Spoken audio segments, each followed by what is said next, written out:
जी भरत चरित्र ने अंतिम पुष्पो चढ़ावता उपसंहार करता लखे छे सिया राम प्रेम शकुनर होत जन्म न भरत तो सिया राम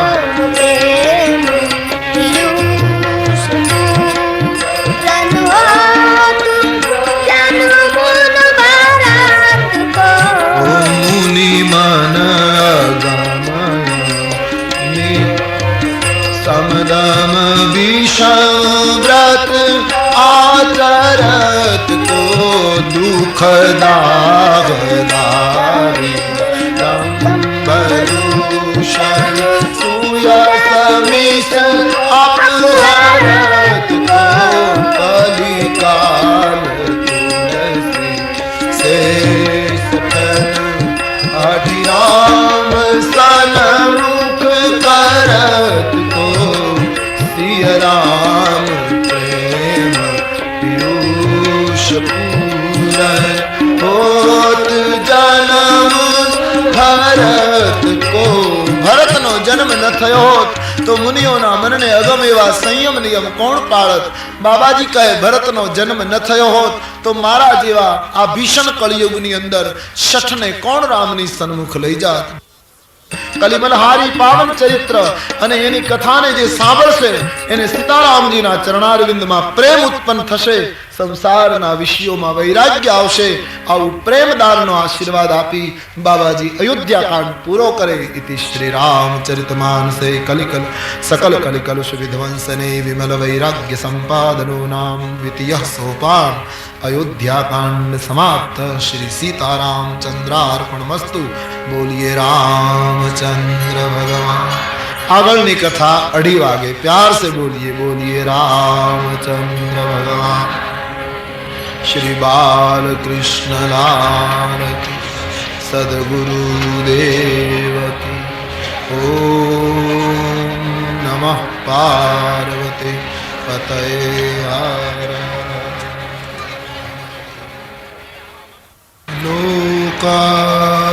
लोकाभिरामं रणरंगधीरं राजीवनेत्रं रघुवंशनाथं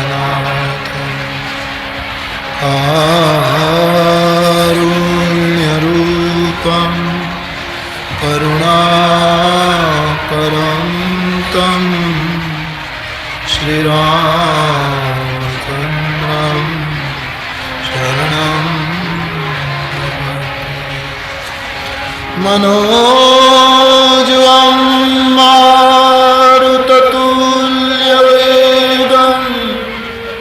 जितेन्द्रियं बुद्धिमतां वरिष्ठं वातात्मजं वानरयूथमुख्यं श्रीरामदूतं शरणं प्रपद्ये बोलिए रामचंद्र भगवान श्री बालकृष्णनाथ सद्गुरुदेव की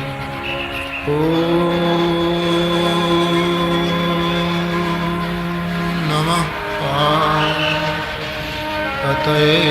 हर महादेव श्री राम जय जय राम श्री राम जय राम श्री राम जय राम श्री राम जय राम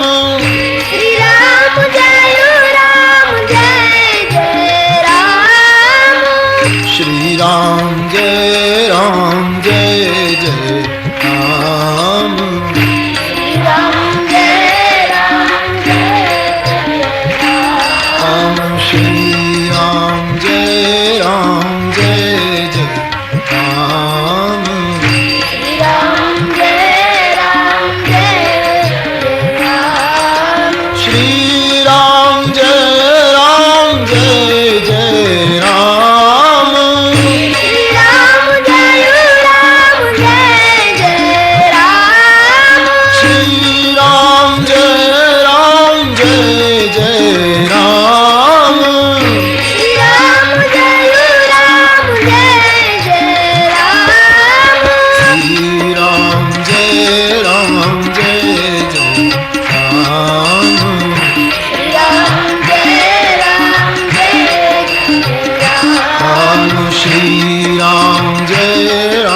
અરણ્યકાંડના આરંભમાં બે પ્રસંગ બે વસ્તુ માટે મૂક્યા છે. પ્રથમ પ્રસંગ પુરુષ ધર્મ બતાવે છે, બીજો પ્રસંગ સ્ત્રી ધર્મને વ્યાખ્યા કરે છે. પ્રથમ પ્રસંગમાં પુરુષ ધર્મ શું છે એ બતાવે છે. એકવાર ભગવાન રામ અને સીતા ચિત્રકૂટમાં એકલા બેઠા છે. લક્ષ્મણજી ફળફૂલ લેવા માટે બહાર ગયા છે. બિલકુલ એકાંત સ્થળ છે, કોઈ મર્યાદા તૂટતી નથી. આમ રોજનો એવો નિયમ હતો કે સીતાજી સવારમાં પુષ્પો ચૂંટે, માળા તૈયાર કરે, રામજીને પુષ્પ માળા પહેરાવે અને વંદન કરે. આમ સીતાજીના રોજનો કાર્યનો આરંભ આ રીતે સવારમાં થતો હતો. પરંતુ આજે ભગવાન રામજીએ પુષ્પો ચૂંટ્યા, ભગવાને માળા તૈયાર કરી અને સીતાજી રામજીને વંદન કરે તે પહેલા ભગવાન રામજીએ સીતાના કંઠમાં માળા પહેરાવી. સીતાજીએ પ્રશ્ન પૂછ્યું, મહારાજ આજે ઉલટું કેમ? ભગવાને પ્રત્યુત્તર આપ્યો, દેવી અત્યાર સુધીની રામાયણમાં મુખ્ય ભૂમિકા મારી હતી. આપ મને માળા પહેરાવીને સ્વાગત કરતા હતા, પણ હવે જે રામાયણ મોડ લે છે એમાં મુખ્ય ભૂમિકા આપની છે. હવે રાવણ આવશે, આપનું અપહરણ થશે, એ માધ્યમથી રાવણનો નાશ થશે, ઋષિ કાર્ય થશે. માટે હું આપને માળા પહેરાવીને કહું છું કે આપની લીલાનો શુભારંભ કરે. તો આદ્ય શક્તિ તરીકે ભગવાને માળા પહેરાવી, પણ કેવલ માળા પહેરાવીને અટક્યા હોત તો પ્રશ્ન નહોતો. પણ રામાયણમાં એમ લખ્યું છે સીતાજીને ભગવાન શણગારે, વેણી લગાવી, પુષ્પો લગાવ્યા વાળમાં. પતિ પત્ની છે, એકાંત જગ્યા છે, કોઈ મર્યાદા તૂટતી નથી. તો એક સુંદર દાંપત્ય બતાવ્યું. એક પતિ પોતાની પત્નીને જે રીતે ભાવ અર્પણ કરે એવી રીતનો એક પ્રસંગ આ. જગતને રામ બતાવે છે કે અમે કુટિયામાં રહીએ, પણ અમારું દાંપત્ય કેટલું પવિત્ર અને પ્રસન્ન છે. પતિ પત્નીનું જીવન કેવું હોવું જોઈએ તે બતાવે. ગોસ્વામીજી વર્ણન કરે છે એમ ભગવાન સીતાજીને શણગારતા હતા, એમાં ઇન્દ્રપુત્ર બરાબર ચિત્રકૂટમાં ફરવા આવ્યા. સીતાજીને શણગાર સજાવતા રામને જોઈને ઇન્દ્રપુત્રને રામચરિત્ર ઉપર સંદેહ થયો કે આ બ્રહ્મ નથી. બ્રહ્મ આવો ન હોય. બ્રહ્મ પોતાની પત્નીને વેણી લગાવે ને આવી રીતે શણગારે, આ તો કોઈ લોલુપ અને આસક્ત વ્યક્તિ છે. આમ ઇન્દ્રપુત્રને શંકા પડે છે અને ઇન્દ્રપુત્ર કાગડાનું રૂપ લઈ રામની કસોટી કરવા માટે ચિત્રકૂટ આવ્યો. શ્રી સીતાજીને ચાંચ મારીને ભાગ્યો, લોહીની ધારા નીકળી. ભગવાન રામજીએ જોયું, તણખલાનું ધનુષ્યબાણ બનાવી મંત્રોચ્ચાર કરી અને ઇન્દ્રપુત્રની પાછળ ભગવાને બાણ ફેંક્યું. આ આખો પ્રસંગ ગોસ્વામીજી લખે છે. આइए इन चौपाइयों का हम गान करें. एक बार चुनी कुसुम सुहाए, एक बार चुनी कुसुम सुहाए. भगवान ने पुष्प चुने. एक बार सुनी कुसुम सुहाए, एक बार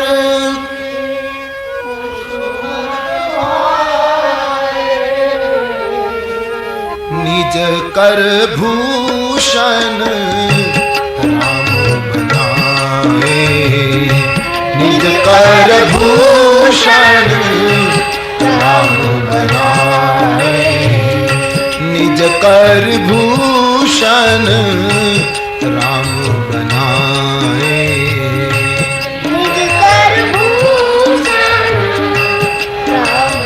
એક નાનકડો એવો પ્રસંગ છે, શ્રૃંગાર રસથી શરૂ થાય છે, ભક્તિ રસમાં પૂરો થાય છે. एक ही प्रसंग में गोस्वामी जी सभी रस का अनुभव करा देते हैं. एक बार चुनी कुसुम सुहाए, एक बार सुमसुहाए निज कर भूषण राम बनाए निज कर भूषण राम बनाए સીતાજીને શણગાર્યા છે.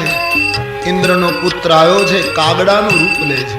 તો સ્વામીજીને કોઈએ પૂછ્યું કે તમે ઇન્દ્રના પુત્રને કાગડો કેમ બનાવ્યો? वो સ્વામીજીએ જવાબ આપ્યો કે બીજાના સુખી દાંપત્ય જીવનમાં કારણ વગર જે ચંચુપાત કરે એ આ દુનિયામાં કાગડો જ બને, એ કદી હંસ ન બની શકે. કાગડાનું રૂપ આપ્યું છે. સીતાજીને ચાંચનો પ્રહાર કરીને ભાગ્યો. ભગવાન રામજીએ રક્તની ધારા વહેતી જોઈ ભગવાનને એકદમ ઇન્દ્ર પુત્રની પહેલી થઈ ધનુષ્બાણ તણખલાના બનાવી. પ્રેરિત મંત્ર બ્રહ્મ સરધાવા પ્રેરિત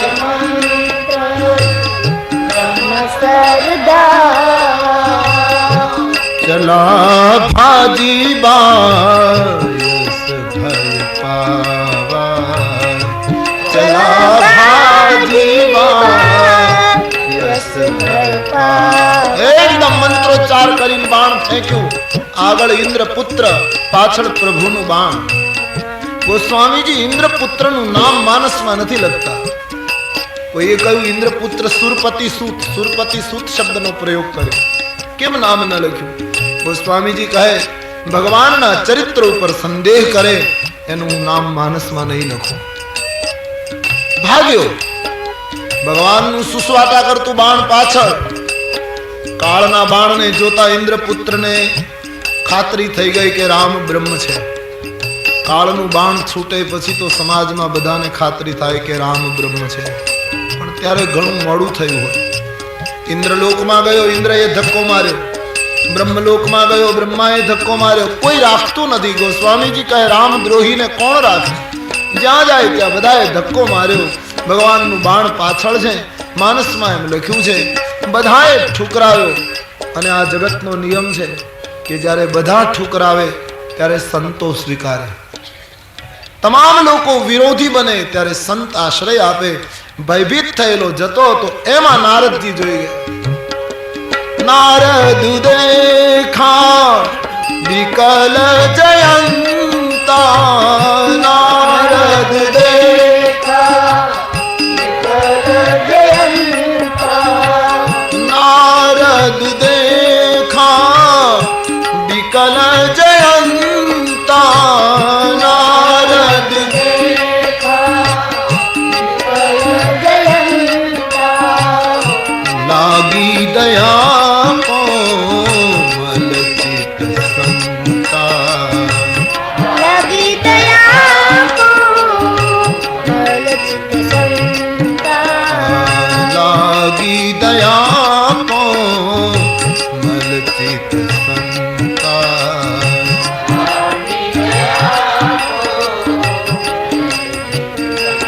સંતને દયા આવી ગઈ. અહીં નામ લખ્યું જયંતા. જયંત શબ્દ વાપર્યો છે. કોઈએ ગોસ્વામીજીને પાછું પૂછ્યું કે આપ તો નામ લખવાની ના કહેતા હતા, કેમ નામ લખ્યું? બોલે સંતના દર્શન કર્યા એટલે પાપથી મુક્ત થયો, માટે હવે નામ લખવામાં વાંધો નહીં. નારદ દર્શનથી એના પાપ ગયા છે.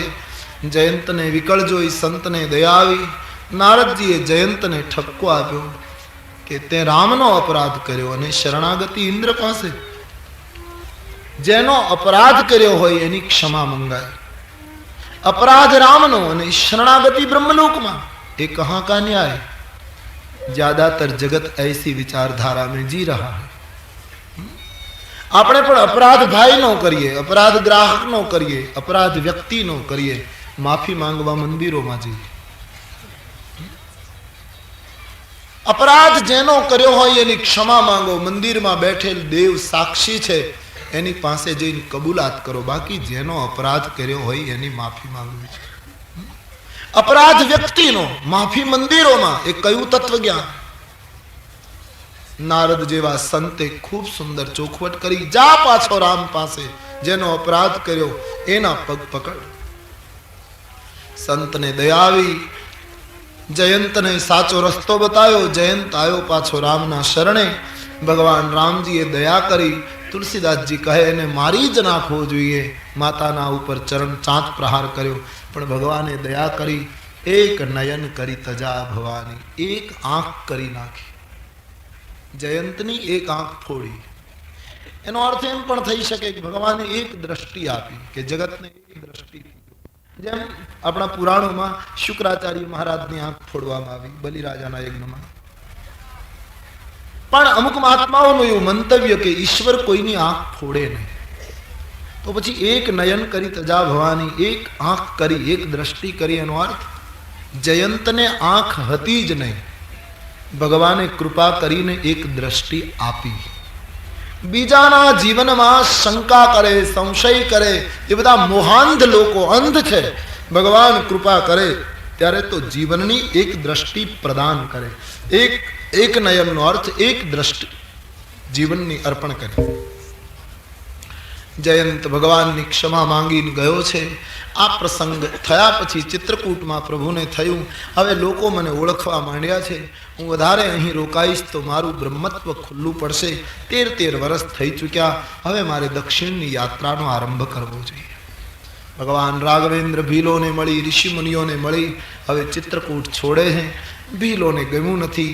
આટલા વર્ષ પછી ભગવાન હવે અહીંથી વિદાય લે છે. બધા રડ્યા છે. રામ લખન વૈદેહી ચિત્રકૂટથી હવે આગળ યાત્રા કરે છે. અત્રિ મહારાજનો આશ્રમ આવ્યો. ભગવતી અનસુયા દેવીનો આશ્રમ છે. અત્રિ ઋષિને સમાચાર મળ્યા રામજી પધારે છે. અત્રિજી દોડ્યા, પ્રભુ ઉતાવળે ચાલ્યા, અત્રિના ચરણારવિંદમાં વંદન કર્યા છે. ભગવાનનું સ્વાગત કર્યું, પૂજા કરી. એક રાત્રિ ભગવાન અત્રિ આશ્રમમાં રોકાયા છે. અત્રિ મહારાજ ભગવાનની સ્તુતિ કરે છે. નમામિ ભક્તવત્સલમ કૃપાશીલ કોમલમ. નમામિ ભક્તવત્સલમ કૃપાશીલ કોમલમ. નમામિ ભક્તવત્સલમ કૃપાશીલ કોમલમ. નમામિ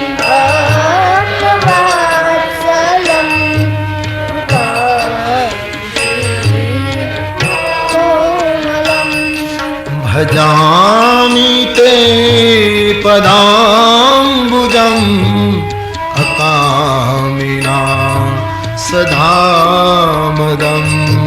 ભજામિ તે પદાંબુજં અકામિના સદામદં. નમામિ ભક્તવત્સલમ કૃપાશીલ કોમલમ. નમામિ ભક્તવત્સલમ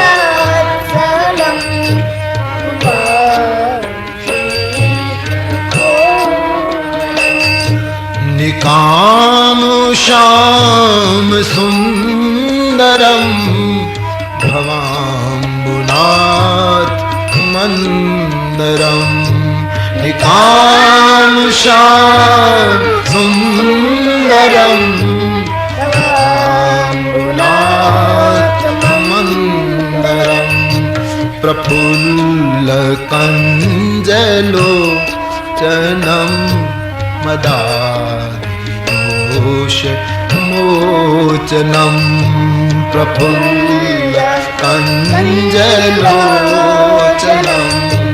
મદાદોષ મોચનમ.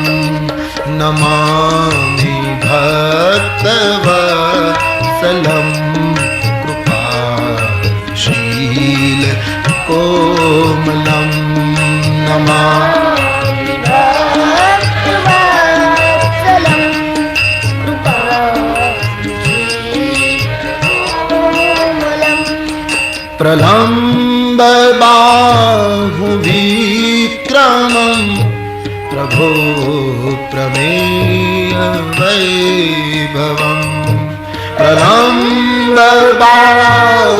विक्रमं प्रभो प्रमेय वैभवम् प्रलम्ब बाहु विक्रमं प्रभो प्रमेय वैभवम् प्रलम्ब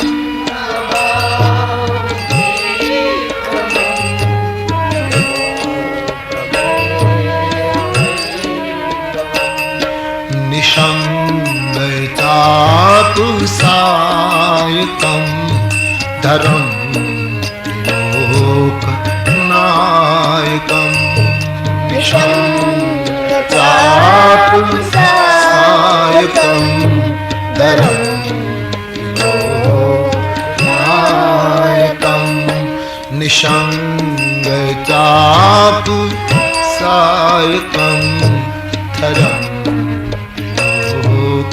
नायकम् निशङ्गचातुसायकं धरं लोकनायकं नमामि भक्तवत्सलं कृपाशीलकोमलम्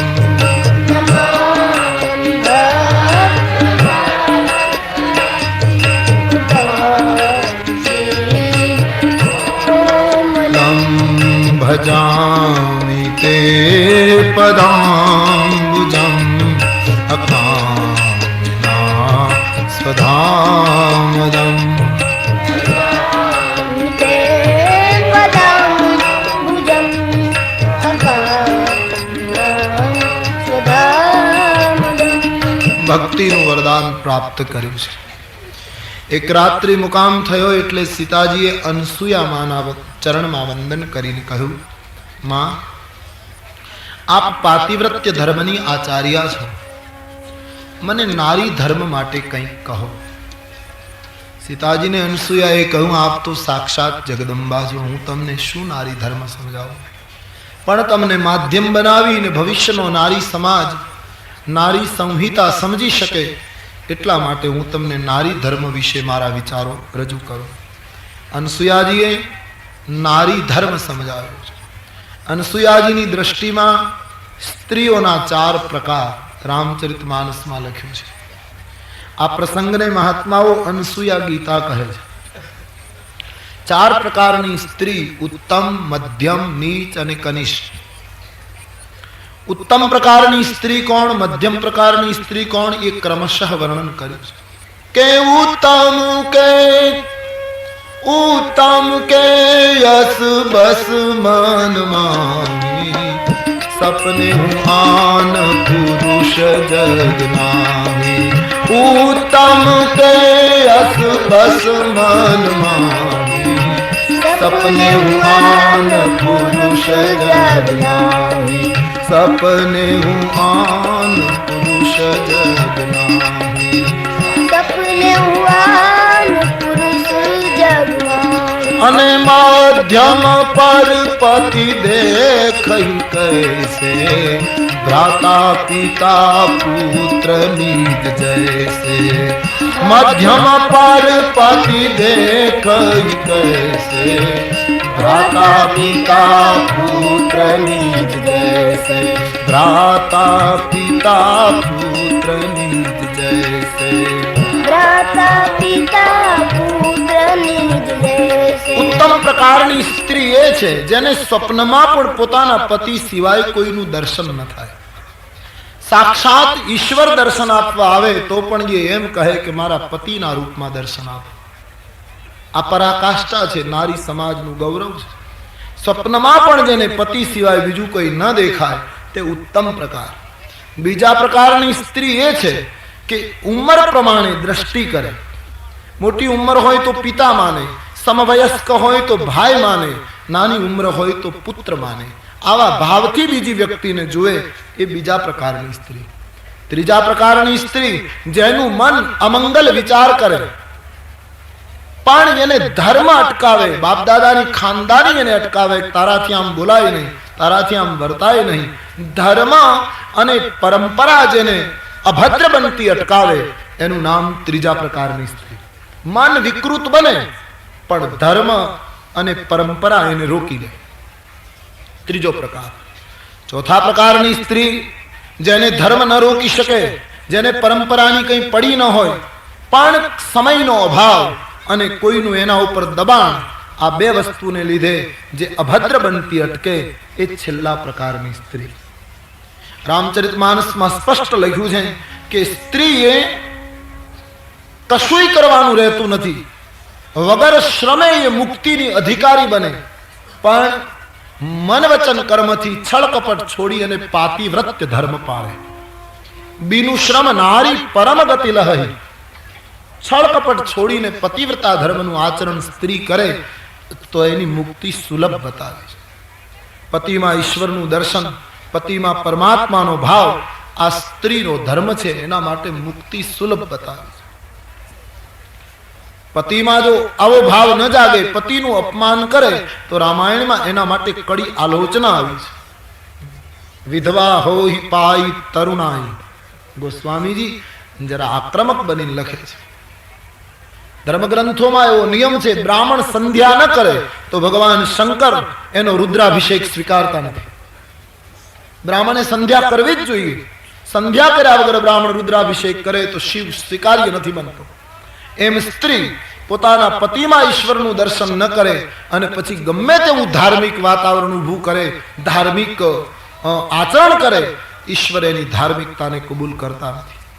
જે પ્રધાન ધર્મ છે એ નિભાવવામાં આવે. પતિનું કહ્યું ન માને, પતિમાં ઈશ્વરનો ભાવ ન રાખે, પતિનું અપમાન કરે અને પછી ગમે તેટલા ભાખરીયા સોમવાર કરે,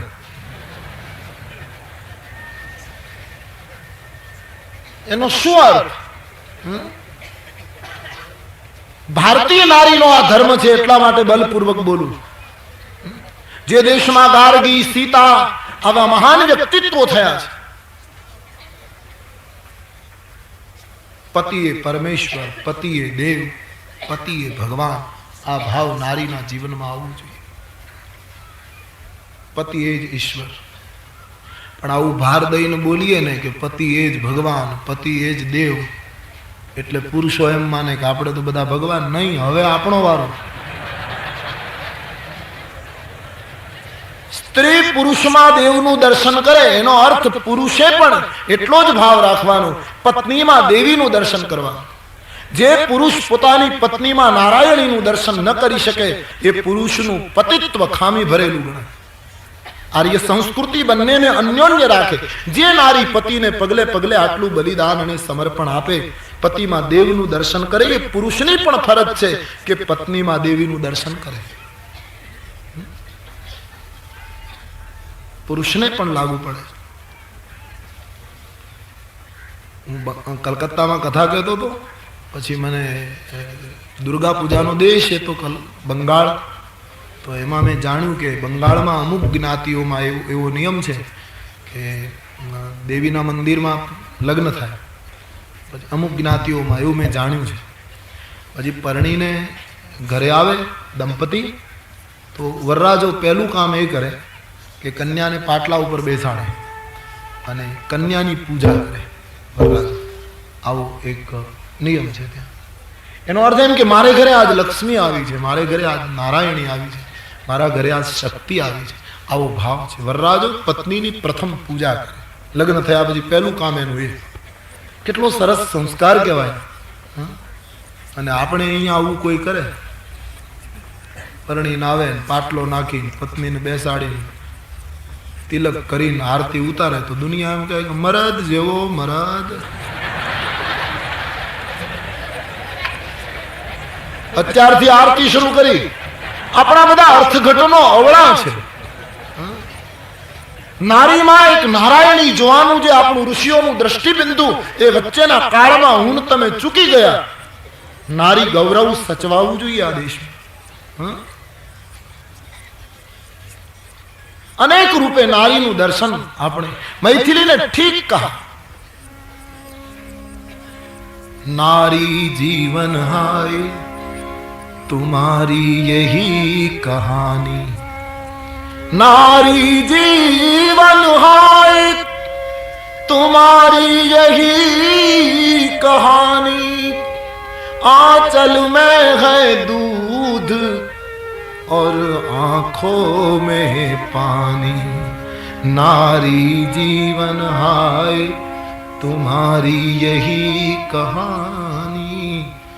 आंचल में है दूध और आंखों में पानी। नारी प्रत्ये पण पुरुषनो जे सद्भाव होवो જોઈએ એ પણ અહીંયા બતાવ્યો છે। આવી રીતનો અન્યોન્ય ભાવ પેદા થશે તો હરેક ગ્રહસ્થનું ઘર લક્ષ્મી નારાયણનું મંદિર લાગશે, દિવ્ય લાગશે। અસ્ત્રાલંકાર સીતાજીને ભેટ આપ્યા છે। શ્રી સીતાજી માતાજીનો પ્રસાદ સ્વીકારે છે। અત્રિના આશ્રમથી બીજે દિવસે સવારે ભગવાનની યાત્રા આગળ વધે છે। આગળ રામ, પાછળ લક્ષ્મણ, વચ્ચે સીતાજી। એ કઈ રીતે જતા હતા કેવું લાગે છે? ઉભાય બીચ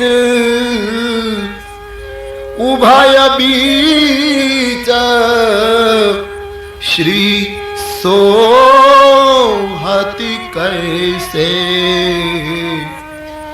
ब्रह्म जीव बीच माया जैसे।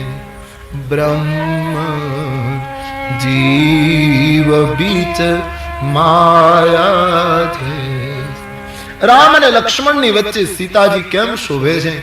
जाने ब्रह्म ने जीव नी वच्चे माया शोभती हो।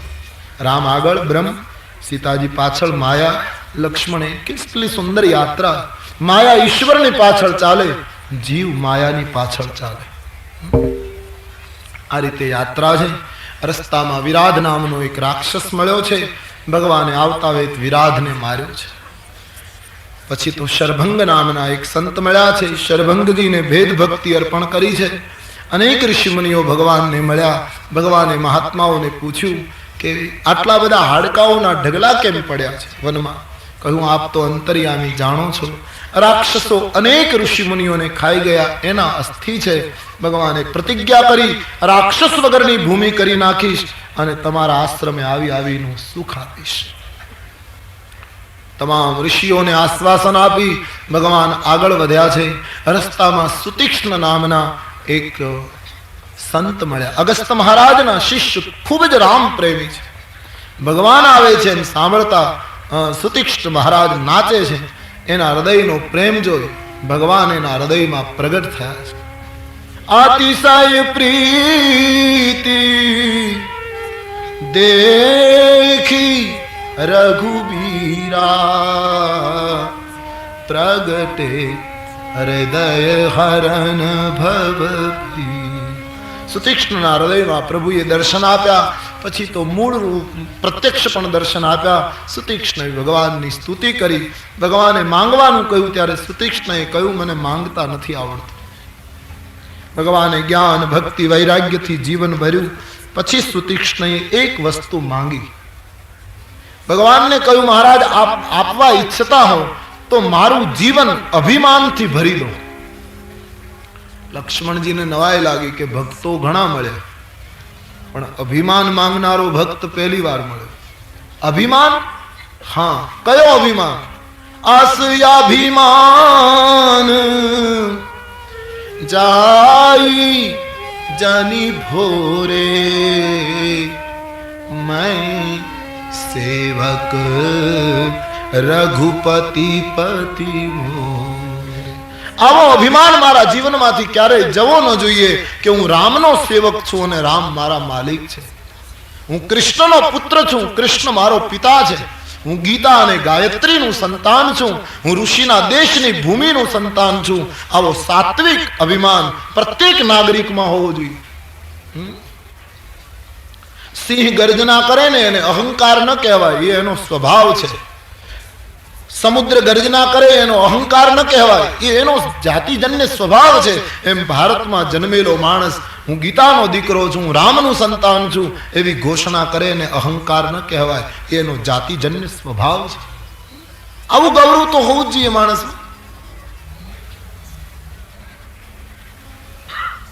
હું પરમાત્માનો પુત્ર છું. રામાયણ ગીતા મારી અંતર આંખો, રામાયણ ગીતા મારી અંતર પ્રભુએ દીધી છે મને ઉડવાની પાંખો. પ્રભુએ દીધી છે મને ઉડવાની પાંખો. આંખ મારી ઉઘડે ત્યાં સીતારામ દેખું. મારી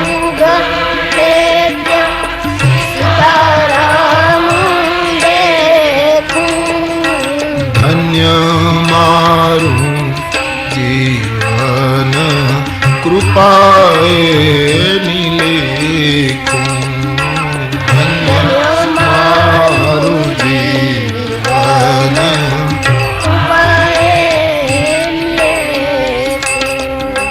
રામ કૃષ્ણ રસના ઉચ્ચારે. રામ કૃષ્ણ હરિનો આનંદ મારે અંતર આવે. હરિનો આનંદ મારે અંતરે આવે. રામ ના વિચારો મારે અઢળક ના વિચારો મારે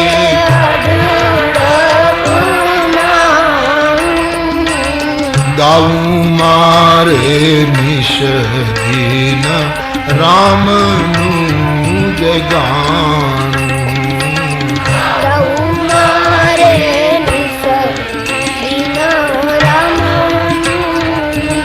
રામાયણ અને ગીતા એ અમારી દ્રષ્ટિ છે, અમારું જીવન છે. આવું ગૌરવ તો પ્રત્યેક ભારતીયમાં રહેવું જોઈએ.